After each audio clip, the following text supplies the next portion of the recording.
Сәлеметсіздер ме? Менің есімім Райымбек Жанерке. Саясаттану пәнінен 6 аптаға семинар сабағын тапсырмасы.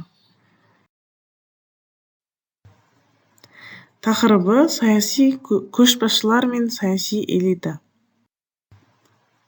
Жоспары. Кіріспе бөлім, негізгі бөлім саяси элита, элита түзеуге қатысатын түрлер, саяси көшбасшылық және қазақтың дара көшбасшылары және үшіншісі қорытынды бөлімнен тұрады. Саяси элиталар. Саяси элита термині француздың элит деген сөзінен шыққан, сұрыпталған, таңдалған, іріктелген деген мағынаны білдіреді. Ол 18 ғасырдан бастап сөзбен жоғары сапалы товарларды атады. 20 ғасырдан бастап саясаттану мен әлеуметтануда білімі, байлығы, беделі, билігі жоғары адамдардың азғантай әлеуметтік тобын білдірді. Саяси элитаның алғашқы терминін енгізіп, немесе соны зерттейтін көшбасшылар осы Парето, Платон, Конфуций деген секілді ғалымдар болды. Тарихи жағынан алғанда, адамдарды ел билеуші таңдауларға және олардың дегенін істейтін бағыныштыларға бөлу идеясы өте ертеден бастау алды. Мысалы, Конфуций біздің заманымызға дейінгі 551-479 жылдар аралығында өмір сүрді. Ол адамдарды асыл азаматтарға, билеуші элитаға және төменгі қарапайым адамдарға бөліп қарастырды. Платон билеуші философтарға, әскерлерге, егіншілер мен кәсіпшілерге ажыратты. Алайда элитарлық теорияны көзқарастар жүйесі ретінде 20 ғасырдың басында Италия ғалымдары Моска мен Парето, неміс ғалымы Михель және тағы да басқа қалыптастыра білді. Вальфредо Парето элита терминін ғылыми айналымға енгізген. Вальфредо Парето 1848 жылы 1923 жылдар аралығында өмір сүрді. Жалпыға бірдей социология трактатында ол элиталардың айналу теориясын жасады. Бұл бойынша элита билік басына алдыңғы қатарлы идеяны ұсынуының арқасында келеді. Ол идея жүзеге асқанда олардың энергиясы азайып, ізденісі баяулай бастайды.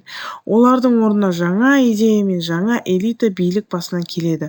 Мұндай алмасу қоғамда әрқашан болмақ, яғни дейді олар, бір элита екіншісін алмастырып, жаңарып, қоғамда алға жылжытып отырады.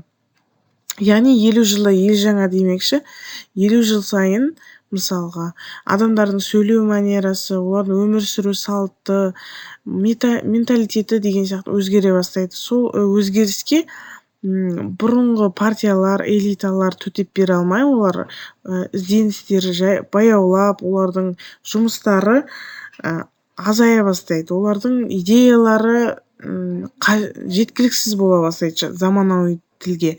Сондықтан оның орнын басатын жаңа элиталық топтар келеді. Солайша олар жаңару арқылы қоғамды да алға жылжытып отырады деп айтқан. Қоғамда саяси элитаны тудыратын факторлар: біріншісі, қоғамға арнайы білімі, тәжірибесі, қабілеті бар кәсіби басқарушылар керек. Және екіншісі, адамдардың психологиялық және әлеуметтік тәрбие барысында қолы жеткен теңсіздіктері. Үшінші, қоғамда басқарушы еңбек жоғары бағаланады және ынталандырылады. Төртінші, бұқара халықтың саяси енжарлығы, селқостығы. Күнделікті өмірде әркім саясаттан шалғай өз жұмысымен айналысады дейді. Саяси элитаны тудыратын факторларға осылар жатады екен. Саяси элиталарды қалыптастырудың жоғары лауазымды қызметке іріктеп алудың екі түрі бар. Антрепренерлік түр, гильдиялық. Антрепренерлік түрде басқарушы қызметке үміткердің ерекше қасиеттері, көпшілік жұртқа ұнай білу қабілеті басты орын алады. Мұнда кандидаттың байлығына, кәсібіне, біліміне, мамандығына, тағы солар сияқты онша мән берілмейді. Бұлар маңызды дүние болып саналмайды. Ол ең алдымен өзінің тапқырлығын, жасампаздығын, белсенділігін көрсете білуі қажет. Мысалы, ақш-та актер болған Рональд Рейганды президенттікке сайланды.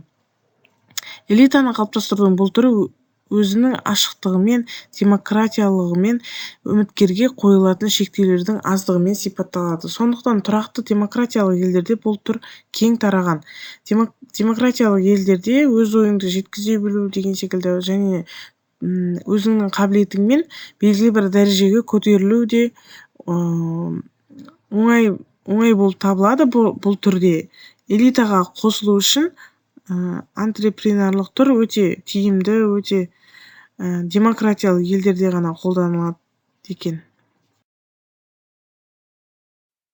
Гильдия жүйесі. Гильдия жүйесінде үміткер билік сатысы бойынша баяу болса да анық көтеріліп отырады. Мұнда жоғары лауазымды қызметке үміткерге көптеген талаптар қойылады. Оған кандидаттық білімі, адамдар арасындағы жұмыс тәжірибесі, партиялық стажы және тағы да солар сияқты әсер жатуы мүмкін. Талапкерлер белгілі бір таптың, топтың, тектің, партияның мүшелерінің арасынан шығуы керек. Сондықтан билік басында таңдаудың бұл түрі жабық болып саналады. Гильдия жүйесінің бәсекелестікке жол бермейді. Билеушіні тұйық қоғамдық топтан іріктеп алатын кертартпа түр болып табылады. Оның артықшылығы саясаткердің болашақ іс-әрекетін алдын ала болжауға, соған орай шара қолдануға болады. Билеуші элитаның арасында дау-жанжалдың мүмкіндігін кемітеді. Осындай жүйенің бір түріне бұрынғы социалистік елдерде кең тараған номенклатуралық элита жатады.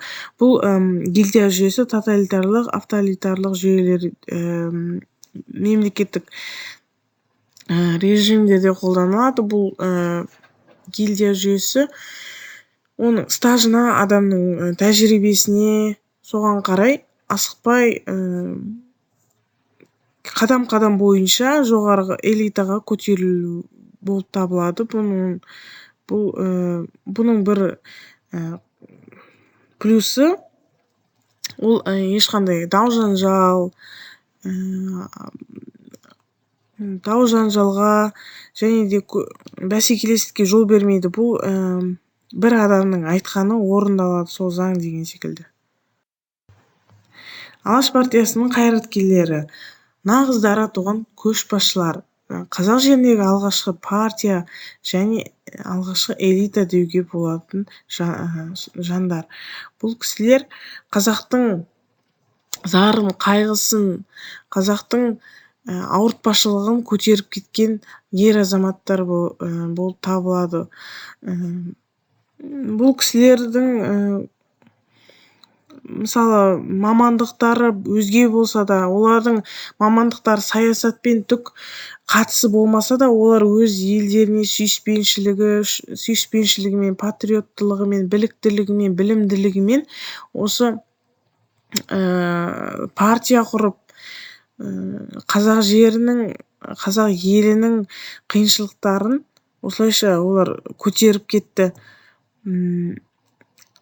Бұл кісілер бірден бір нағыз шынайы партия деуге болатын үлгір іспеттес. Дінмұхамед Ахметұлы Қонаев.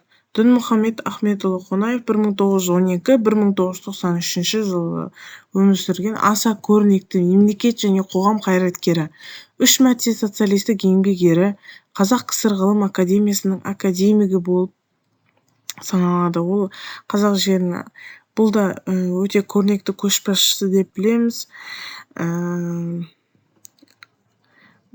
Қазақ жерін басқарған қанша көшбасшылардың ішіндегі ең атаулысы, ең ардақтысы осы кісі деп білеміз. Өйткені көп үлкен кісілердің айтуы бойынша да осы кісі басшы болған заманда былайша қой үстінде бозторғай жұмыртқалаған замандай болған екен.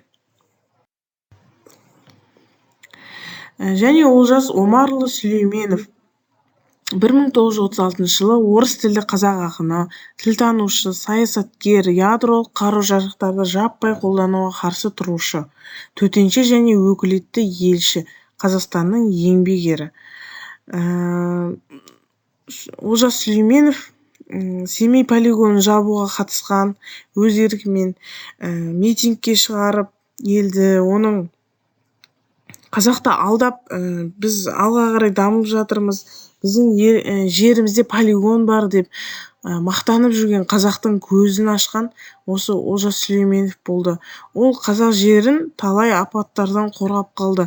Оған дейін де 300-ден аса жарылыс болды.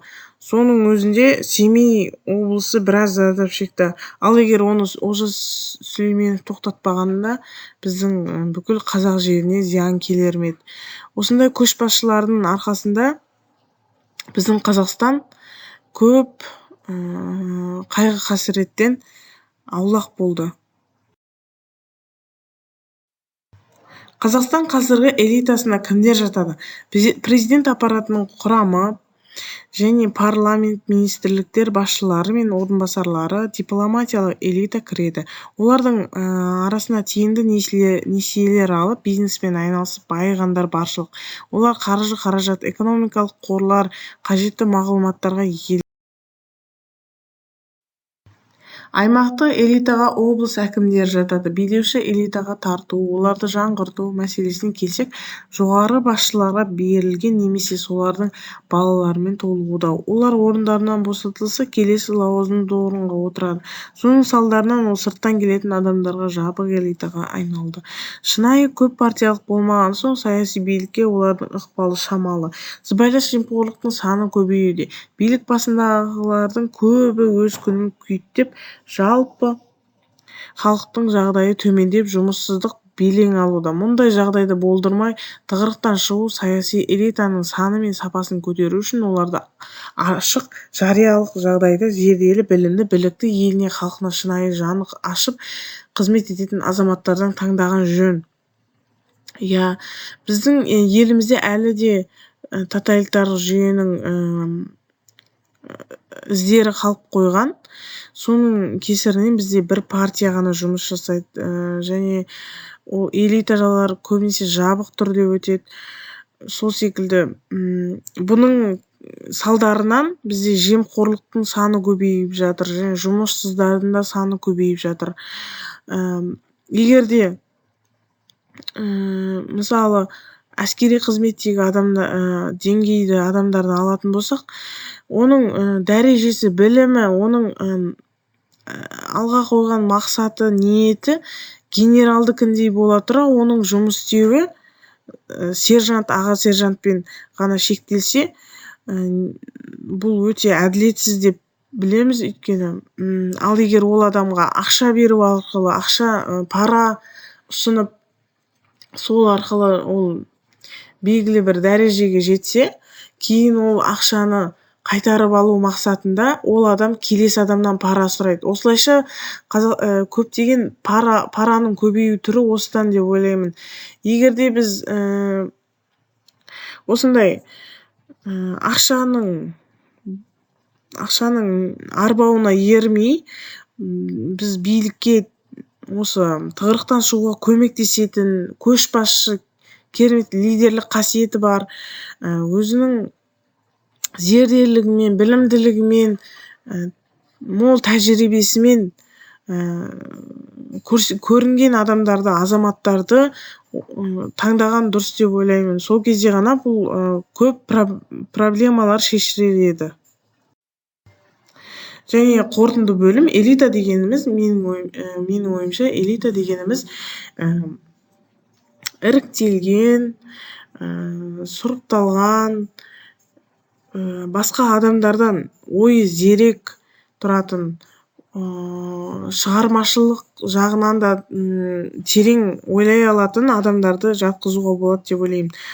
Ал көшбасшыға осы элиталық қасиеттер тән, және ол лидерлік қасиетке де ие болатын, кез келген халқына немесе қарапайым отбасының басына күн туса, сол тығырықтан алып шығатын жол іздеп, қорықпай, қаймықпай, сол жолды іздейтін адам деп ойлаймын. Назарларыңызға рахмет.